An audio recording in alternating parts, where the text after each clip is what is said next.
फिर से मैं हाजिर हुआ हूँ एक नया आईपीओ लेकर। और आज का कंपनी है वेकफिट लिमिटेड। तो वेकफिट लिमिटेड बेसिकली एक मैट्रेस बनाने वाला कंपनी है। आप देख सकते हैं इस कंपनी को वेबसाइट में मैं आ चुका हूँ।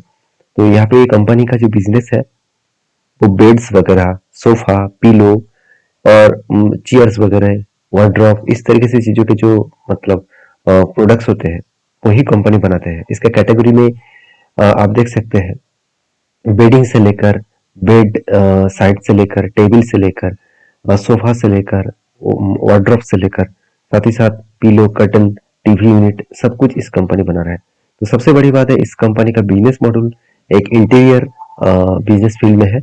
और इस कंपनी ओवरऑल अहमदाबाद में 3 स्टोर है, साथ ही साथ मतलब अलीगढ़ में एक स्टोर है, साथ ही साथ अनंतपुर में एक स्टोर है। उस तरीके से देखिए अलग अलग बेंगलुरु में 16 स्टोर है। इस तरीके से अलग अलग जगह पे अलग अलग स्टोर बना के रखे हैं। तो दिल्ली से लेकर हैदराबाद से लेकर, फरीदाबाद से लेकर, गोवा से लेकर, तो हर जगह पे कंपनी स्टोर बना के रखे हैं।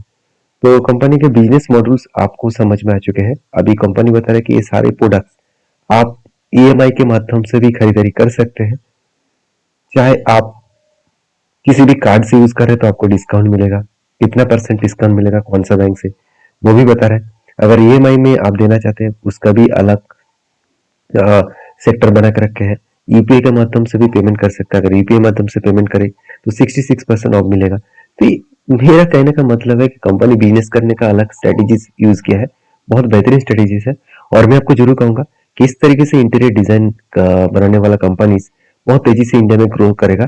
क्योंकि देखिए हर घर में अभी मतलब घर आने के बाद वो हमेशा इंटीरियर के लिए सोचते हैं। अभी देखिए इंडिया में कितने सारे अपार्टमेंट और फ्लैट वगैरह बन रहा है, तो वहाँ पे इंटीरियर का बहुत ज़्यादा जरूरत पड़ेगा। तो इस तरीके से कंपनी बहुत तेजी से ग्रोथ कर सकते हैं। मगर मुझे ये देखना है कि कंपनी सचमुच क्या तेजी से ग्रोथ कर रहा है। चलो उसके ऊपर चर्चा कर लेते हैं। तो सबसे पहले मैं कंपनीज की डिटेल्स में चर्चा करूंगा। तो आप देखेंगे कंपनी एक बी2सी मॉडल में काम करते हैं। डी2सी मतलब डायरेक्ट टू कंज्यूमर, मतलब डायरेक्ट कस्टमर को ही प्रोडक्ट बेचते हैं। तो यहाँ पे कोई बीच में बी2बी मॉडल नहीं है। तो 2016 में कंपनी स्टार्ट हुआ। और बेसिकली कंपनी मैट्रेस से लेकर फर्नीचर, होम डेकोर्स के ऊपर काम करते हैं, जो मैं पहले आपको बता चुका हूँ। जहाँ पे पिलो हो गया, बेड हो गया, सोफा हो गया, study table, wardrobe and others furnitures company बनाते हैं। तो मेरे सारे पॉइंट्स की जो चर्चा मैं आपके साथ करता हूँ वो आपको मैं ये समझाने का कोशिश करता हूँ कि कंपनी का बिजनेस मॉडल्स क्या है वो आपको समझना पड़ेगा। अभी देखिए कंपनी का फाइनेंशियल लीडर्स के बारे में बात करूँ तो कंपनी का जो रेवेन्यूज ग्रोथ है वो 28% से ग्रोथ हो रहा है। मतलब बहुत बेहतरीन ग्रोथ यहाँ पे देखने को मिले। और जो मतलब यहाँ पे प्रॉफिट अर्निंग टैक्सेस है उसका मार्जिन जो है वो ड्रॉप हुआ है 133% के आसपास से। मतलब 133% के हिसाब से कंपनी का प्रॉफिट मार्जिन ड्रॉप हुआ है। तो सेल्स तो ठीक है मगर प्रॉफिट बहुत बुरी तरीके से खराब है। जैसे एसेट के मामले में बात करूँ तो 791 से लेकर 2023 में 791 शेयर था। उसके बाद 2024 में 928 शेयर बने और 2025 में करीबन 1000 शेयर बने। तो एक अच्छा खासा एसेट ग्रोथ हुआ। उसी तरीके से टोटल इनकम के बारे में बात करूँ तो इनकम भी ग्रोथ हुआ। 820 से लेकर 1300 तक कंपनी का टोटल इनकम यहाँ पे ग्रोथ होता देखने को मिले। अभी देखिए सेल्स तो ग्रोथ हुआ अच्छा खासा, वो बात तो सही है, मगर प्रॉफिट ग्रोथ बुरी तरीके से अभी भी देखा जाए तो खराब है। 145 शेयर के आसपास लॉसेस था। वो कम होते होते 15 शेयर बन गए थे, अभी 35 शेयर बने। अभी कंपनी इस बार प्रॉफिट दिखा रहा है। देखिए इस प्रॉफिट को देखकर आप खुश मत हो जाना कि चलो कंपनी लॉसेस से प्रॉफिट हो रहा है, ऐसे बिल्कुल नहीं है। क्योंकि सितंबर का डेटा है। यहाँ पे मैं ईयर ऑफ ईयर बेसिस में देखूँ तो कंपनी अभी भी लॉसेस में है। और सबसे बड़ी बात है कंपनी के ऊपर कर्जा एकदम ना के बराबर है। और कंपनी का रिजर्व एंड सरप्लस भी धीरे धीरे करके एक ग्रोइंग मूड में है। तो बीच में थोड़ा सा कम हो गया। तो कंपनी का डेप देखेंगे तो 0.53 के आसपास डेप देखने को मिले। और आरओसी आरओई तो नेगेटिव होगा क्योंकि कंपनी का प्रॉफिट ग्रोथ नेगेटिव में है। तो कंपनीज के सारे पॉइंट्स मैंने आपके साथ शेयर किया।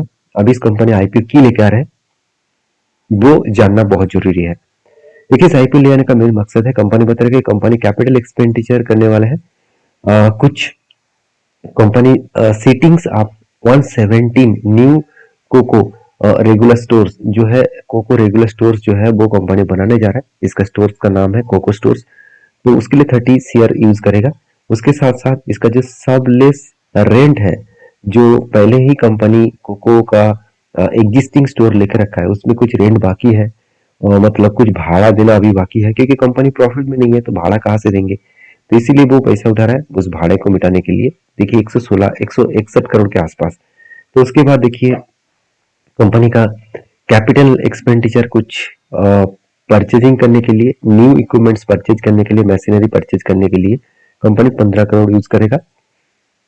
उसके साथ साथ कंपनी मार्केटिंग करेंगे, एडवर्टाइजमेंट करेंगे, इसके लिए भी कंपनी 108 करोड़ यूज करेगा।